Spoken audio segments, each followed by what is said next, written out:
We saw a pretty interesting rally today in crude oil. This after Russia announced that it plans to cut its oil output by 500,000 barrels a day next month. Now, this is primarily a retaliation against Western energy sanctions. Big question here is, how much does this stick, and how are traders going to react over the longer term to it?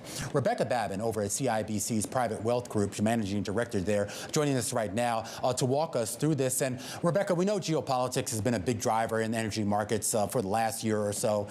Give us a sense here, or what your reaction was when you heard the news that Russia was doing this, and B, your reaction to how the market moved and whether you might have expected a greater move in the oil market. Thanks, Romaine. So when I saw the headlines cross really early this morning, my initial reaction was, this is expected. Alexander Novak, the Russian energy minister, said in December of 2022, we are going to cut production in the first quarter somewhere in the range of 500 to 700,000 barrels a day.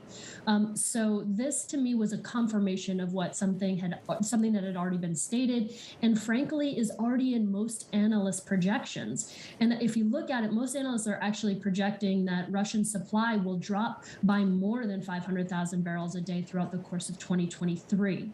So my initial reaction when I read the headline was, okay, I see the spike. We got a little bit of an over 3% move. I think it probably retraces.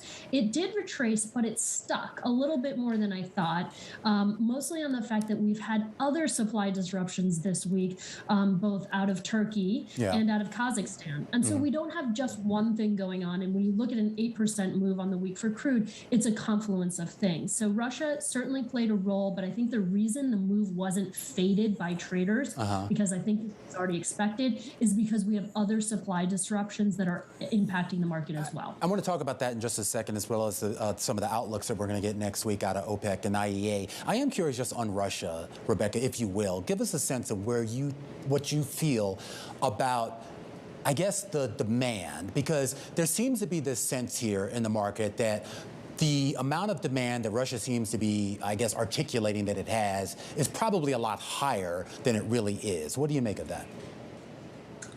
Yeah, that's a good question. I think it's very hard to read what real demand for Russian crude is. I think what we're learning is two things. We learned last year that Russia is able to be way more resilient than we would have anticipated in the face of sanctions, finding new buyers, meeting end markets, and building a shadow fleet.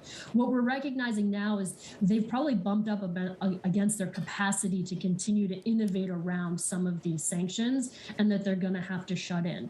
The demand profile, I think, broadly coming out of China is improving and is better.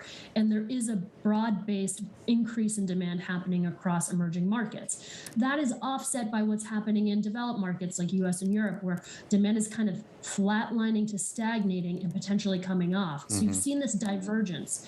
It's the hope trade. On weeks when we're up 5%, it's all about China growth, China coming out. And weeks when we're down 5%, it's all about a hard landing in the US, which is why the commodity is basically flat year to date.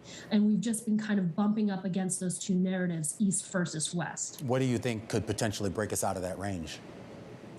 I think two things. I think the real China growth story, when we see them not just have a Lunar New Year and an uptick in demand over a short period, when it's sustained, I think that's when we really start to see it come through in the market. I think that's the driver. The second thing is going to be how things play out in the U.S., how deep we see a recession if we get one, or how demand responds to rising prices. Where do we see demand destruction?